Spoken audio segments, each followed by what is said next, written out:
बिस्मिल्लाहिर्रहमानिर्रहीम। अस्सलाम वालेकुम माय यूट्यूब फैमिली। दार से हम बनाएंगे सवैयाँ दूध वाली सवैयाँ। किस तरह बनाएंगे, किस तरह हमारी सवैयों से दूध गायब नहीं होगा।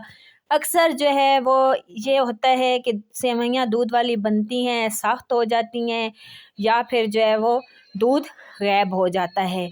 तो आज हम किस तरह बनाएंगे कि दूध गायब भी ना हो, सवैयाँ भी पतली हों और मज़ेदार सी लुक भी आए सवैयों की। तो शुरू करते हैं बनाना। तो सबसे पहले कढ़ाई ली है, उसके अंदर मैंने 1 किलो दूध डाला है। 1 किलो दूध डाला है और इसको हमने बॉईल करना है। बॉईल आने तक हमने इसको पकाना है। फिर हमने साथ ही इसके अंदर कुकिंग ऑयल ऐड कर देना है। आप घी भी मेल्ट करके ऐड कर सकते हैं, लेकिन घी से थोड़ा सख्त हो जाती हैं और कुकिंग ऑयल से इनकी नमी बरकरार रहती है। तो इसलिए हम इसमें कुकिंग ऑयल ऐड करेंगे और उसके बाद हम हाफ़ कप जो है वो चीनी ऐड करेंगे।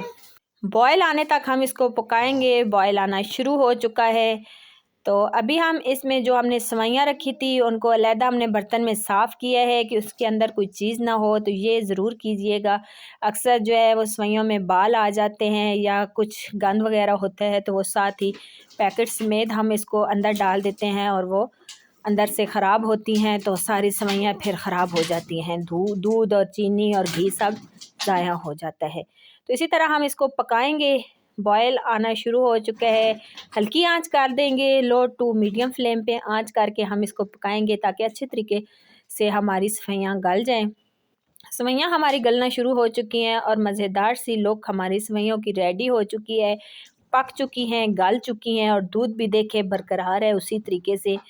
तो हल्की आंच पे पकाएं और मज़ेदार सी सवैयाँ रेडी करें। उम्मीद करती हूँ आपको ये मेरी मज़ेदार सी रेसिपी पसंद आएगी। पसंद आए तो वीडियो को लाइक करें, शेयर करें। चैनल पे नए हैं तो चैनल को सब्सक्राइब करें। बेल आइकन को दबाएं ताकि हर आने वाली वीडियो आप तक पहुँच सके। और कमेंट्स में मुझे ज़रूर बताएं कि आपको ये मज़ेदार सी सवैयाँ कैसी लगी। ओके जी, ज़रूर ट्राई कीजिएगा। मिलते हैं नेक्स्ट वीडियो में, तब तक के लिए अल्लाह हाफिज़।